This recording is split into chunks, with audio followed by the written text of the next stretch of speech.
태양계에는 수백만 개의 소행성이 있습니다.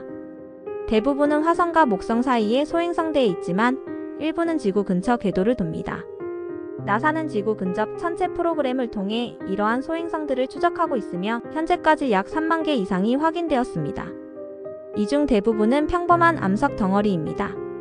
태양계 형성 초기부터 남아있는 우주의 잔해입니다. 그러나 일부 소행성은 설명하기 어려운 특징을 보입니다. 비정상적인 궤도, 예측 불가능한 회전, 이상한 반사율, 불규칙한 형태 등입니다. 이러한 특이점들은 과학자들을 당혹스럽게 만들며 일부는 대담한 가설을 제기하게 합니다. 혹시 이 소행성들이 단순한 암석이 아니라 외계 문명의 인공 구조물은 아닐까요? 탐사선, 관측기지 또는 버려진 우주선일 가능성은 없을까요? 오늘은 지구 근처에서 발견된 가장 기묘한 소행성들을 살펴보고 그 미스터리를 탐구하겠습니다. 첫 번째 미확인 소행성은 오umuamua 입니다. 이 천체는 이미 앞에서 언급했지만 너무 중요해서 다시 다룰 필요가 있습니다. 2017년 10월 하와이의 펜스타스 망원경이 발견했으며 하와이어로 먼 과거에서 온 최초의 전령이라는 뜻입니다. 오umuamua는 성간 공간에서 태양계로 진입한 최초의 확인된 물체였습니다. 길이 약 400m, 폭 약 40m의 길쭉한 형태로 추정되며 회전하면서 밝기가 10배 이상 변했습니다. 이는 매우 비정상적인 형태를 의미합니다. 자연 천체는 보통 중력에 의해 구형에 가깝게 뭉쳐지는데 오umuamua는 시가 모양이거나 납작한 원반 형태였습니다. 더욱 기묘한 것은 태양을 지나가면서 예상치 못한 가속을 보인 점입니다. 중력만으로는 설명되지 않는 추가 추진력이 있었습니다. 혜성은 태양 근처에서 얼음이 증발하면서 가스를 분출해 추진력을 얻습니다. 그러나 오umuamua에서는 혜성의 전형적인 꼬리나 코마가 관측되지 않았습니다. 분광 분석도 가스 방출의 징후를 보이지 않았습니다. 그렇다면 무엇이 오umuamua를 가속시켰을까요? 하버드 대학교 아비 로에브 교수는 태양독 가설을 제시했습니다. 오umuamua가 매우 얇고 가벼운 구조물이라면 태양 복사함만으로도 관측된 가속을 설명할 수 있습니다. 실제로 인류도 일본의 이카로스 같은 태양돛 우주선을 실험했습니다. 만약 외계 문명이 수천 년 또는 수백만 년 전에 비슷한 기술을 사용했다면 오umuamua는 그들의 탐사선이거나 버려진 우주선일 수 있습니다. 로에브는 이 가설을 담은 책을 출판했고 큰 논쟁을 불러일으켰습니다. 대부분의 천문학자들은 회의적이지만 가능성을 완전히 배제하지는 않습니다. 자연적 설명도 여러 가지 제시되었습니다. 한 이론은 오umuamua가 수소 얼음으로 이루어진 빙산이라는 것입니다. 수소는 가장 휘발성이 높은 물질 중 하나로 작은 열에도 기여합니다. 그러나 수소 가스는 무색이며 관측하기 어렵습니다. 이 가설은 가속을 설명하면서도 코마가 보이지 않는 이유를 해명합니다. 또 다른 이론은 질소 얼음 덩어리라는 것입니다. 명왕성과 트리톤 같은 천체에는 질소 얼음이 풍부합니다.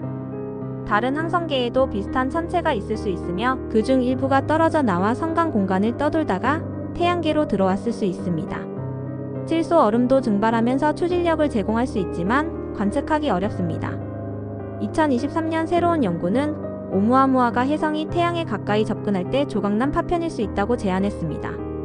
내부에 갇힌 물질이 서서히 방출되면서 가속을 일으킬 수 있다는 것입니다. 두 번째 미확인 소행성은 2020 SO입니다. 2020년 9월 발견된 이 물체는 처음에 소행성으로 분류되었지만 궤도 분석 결과 매우 이상한 패턴을 보였습니다. 지구와 거의 같은 궤도를 돌고 있었고 속도도 비슷했습니다. 자연 천체가 이렇게 지구와 유사한 궤도를 가질 확률은 극히 낮습니다. 나사의 폴 초다스는 이것이 인공물체일 가능성을 제기했습니다. 궤도를 역추적한 결과 2020 SO는 1966년 지구 근처에 있었던 것으로 계산되었습니다. 그해 나사는 서베이어 2호 달 착륙선을 발사했고 이를 실어 나른 센타우르 로켓 상단이 우주에 버려졌습니다. 2020 SO의 궤도와 크기는 센타우르 로켓과 일치했습니다. 분광 분석 결과 표면이 금속성 물질로 덮여 있었고 이는 로켓의 스테인리스관과 일치했습니다. 2020 SO는 외계 인공물이 아니라 인류 자신의 우주 쓰레기였습니다. 54년 만에 지구로 돌아온 것입니다. 이 사건은 중요한 교훈을 줍니다. 미확인 물체를 발견했을 때 외계 기원을 가정하기 전에 인간이 만든 것일 가능성을 먼저 확인해야 한다는 것입니다. 1960년대 이후 수천 개의 로켓 상단, 위성 잔해, 우주선 부품이 우주로 버려졌습니다. 이들 중 일부는 지구 궤도를 벗어나 태양 궤도로 들어갔고 수십 년 후 다시 지구 근처를 지나갈 수 있습니다. 2020 SO 같은 사례는 앞으로도 반복될 것입니다.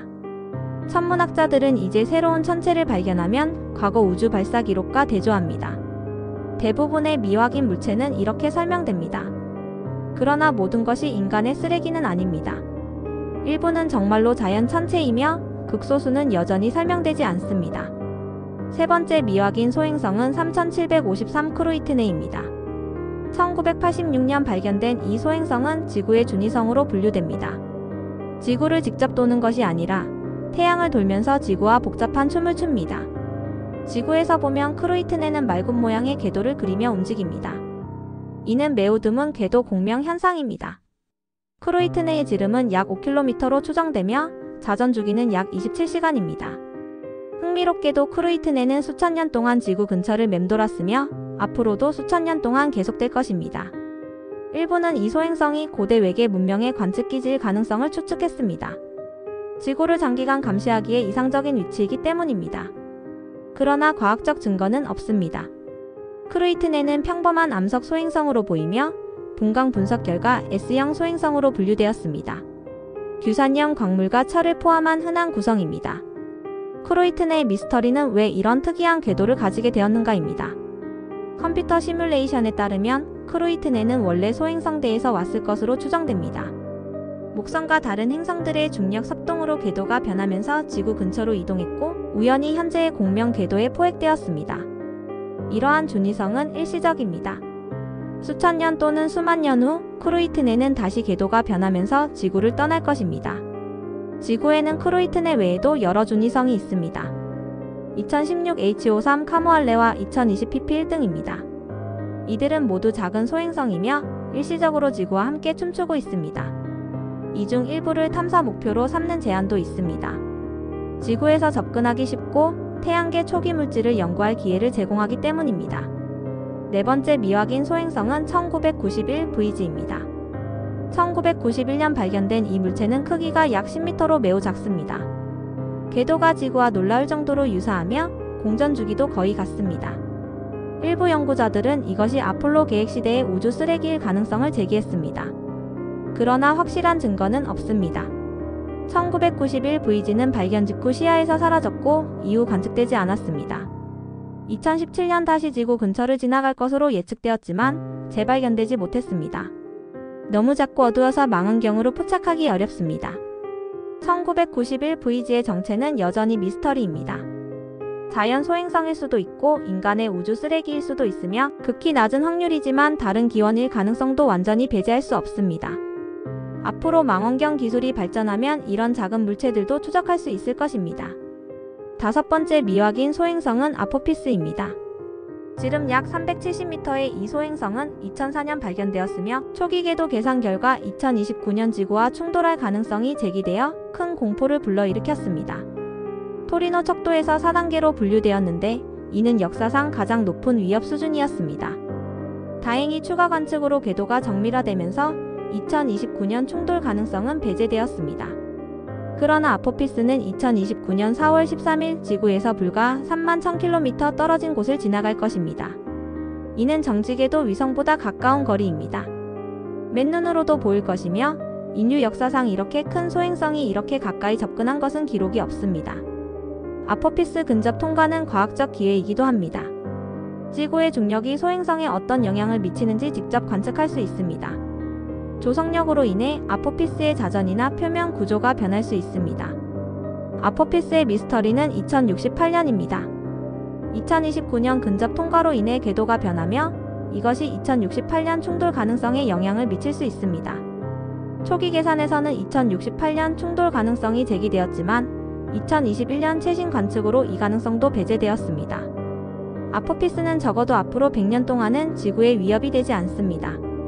그러나 아포피스 사례는 지구 근접 천체 추적의 중요성을 보여줍니다. 궤도는 시간이 지나면서 변하며 계속 관측해야 합니다. 나사와 유럽 우주국은 행성 방어 프로그램을 운영하며 위험한 소행성을 조기에 발견하고 대응 방안을 연구합니다. 2022년 다트 미션은 소행성 충돌로 궤도를 변경하는 데 성공했습니다. 이는 인류가 소행성 위협에 대응할 능력이 있음을 증명했습니다. 여섯 번째 미확인 소행성은 베누입니다. 나사의 오시리스-렉스 탐사선이 2018년부터 2021년까지 이 소행성을 탐사했고 2023년 샘플을 지구로 가져왔습니다. 베누는 지름 약 500m의 탄소질 소행성으로 태양계 형성 초기 물질을 간직하고 있습니다. 그러나 베누에서 예상치 못한 발견이 있었습니다. 표면에서 작은 입자들이 분출되는 현상이 관측된 것입니다. 소행성에서 활동적인 분출은 해성에서나 볼 수 있는 현상입니다. 베누는 해성이 아니므로 이는 미스터리였습니다. 과학자들은 여러 가설을 제시했습니다. 온도 변화로 인한 열파세, 미세 운석 충돌, 내부 휘발성 물질의 방출 등입니다. 가장 가능성 높은 설명은 열파세입니다. 베누는 빠르게 자전하며 낮과 밤의 온도 차이가 큽니다. 암석이 팽창과 수축을 반복하면서 균열이 생기고 작은 조각들이 튀어나올 수 있습니다. 베누의 또 다른 미스터리는 표면에 예상치 못한 거칠기입니다. 원래 베누는 매끄러운 모래 같은 표면을 가질 것으로 예측되었습니다. 샘플 채취 장치는 이에 맞춰 설계되었습니다. 그러나 실제 표면은 바위와 자갈로 뒤덮여 있었습니다. 샘플 채취 시도는 성공했지만 탐사선이 표면의 깊숙이 가라앉아 위험한 순간이 있었습니다. 만약 추진기를 즉시 점화하지 않았다면 탐사선이 베누 표면에 묻혔을 수도 있습니다. 이는 소행성 탐사의 어려움을 보여줍니다. 원격 관측만으로는 표면 특성을 정확히 파악할 수 없으며 직접 접근해야 진실을 알 수 있습니다. 베누 샘플 분석은 현재 진행 중이며 태양계 형성과 생명의 기원에 대한 중요한 단서를 제공할 것으로 기대됩니다. 지구 근처의 소행성들은 대부분 자연 천체입니다. 외계 문명의 인공 구조물이라는 증거는 발견되지 않았습니다. 그러나 우주는 넓고 우리가 모르는 것이 많습니다. 계속해서 새로운 소행성이 발견되고 있으며 그중 일부는 설명하기 어려운 특징을 보입니다. 과학자들은 열린 마음으로 관측하되 엄격한 증거를 요구합니다. 외계 기원을 주장하려면 자연적 설명을 모두 배제해야 합니다. 지금까지 모든 미확인 소행성은 결국 자연현상이나 인간의 쓰레기로 밝혀졌습니다. 그러나 다음 발견은 다를 수 있습니다. 우주 탐사가 계속되는 한 미스터리도 계속될 것입니다. 그리고 그 미스터리를 푸는 과정에서 우리는 우주를 더 깊이 이해하게 될 것입니다. 이 영상이 흥미로우셨다면 구독과 좋아요 부탁드립니다. 다음에는 더 놀라운 우주 미스터리로 찾아뵙겠습니다.